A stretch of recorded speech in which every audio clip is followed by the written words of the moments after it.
என் பேரு தான் கவின். என்ன ஆர்டிபிஷியல் இன்டெலிஜென்ஸ் மூலமா கொண்டு வந்திருக்காங்க. நியூஸ்ல என்ன பத்தி தான் பேசுறாங்க. நான் ஒரு பொண்ணை லவ் பண்ணேன். நாங்க ஸ்கூல்ல இருந்தே ஃப்ரெண்ட்ஸ். அப்புறமா 2 பேருமே லவ் பண்ணி கல்யாணம் பண்ண போற ஸ்டேஜ்ல எனக்கு இப்படி நடந்துருச்சு. காலேஜ்ல நான் கோல்டு மெடல் வாங்கியிருக்கேன். இப்போ டிசிஎஸ்ல வேலை பார்த்துட்டு வரேன். மாசம் 1 லட்சம் வர சம்பாதிங்க. லீவுக்கு ஊருக்கு வந்தேன். ஹலோ கவின், திருநெல்வேலி வா. நம்ம கல்யாணத்தை பத்தி என் அப்பா அம்மாவா பார்த்து பேசு. என் தம்பி உன்னை நேர்ல கூட்டிட்டு போயிடுவான்.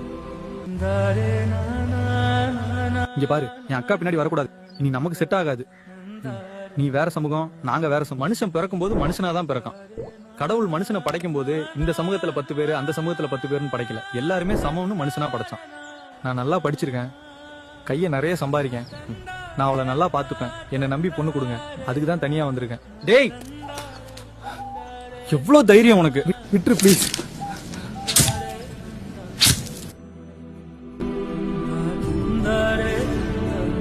வழக்கு தொடர்பாக பெண் டாக்டரிடம் மகளிர் போலீசார் நேற்று ரகசிய இடத்தில் வைத்து இன்வெஸ்டிகேஷன் நடத்தியதில் அவர்தான் கவினை காதலிக்கவில்லை என திட்டவட்டமாக தெரிவித்துள்ளார். அவன் யாருன்னே எனக்கு தெரியல. எங்களை விட்டுருங்க ப்ளீஸ்.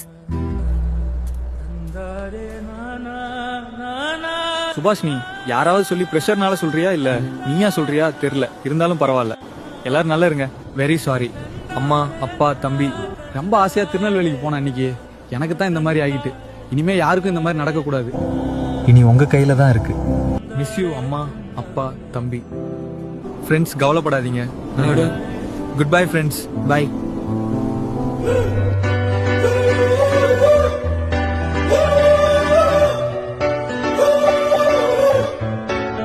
இங்க காதல்லாம் வெறும் காதல் இல்ல, அது ஒரு பொலிட்டிக்கல் விஷயம்.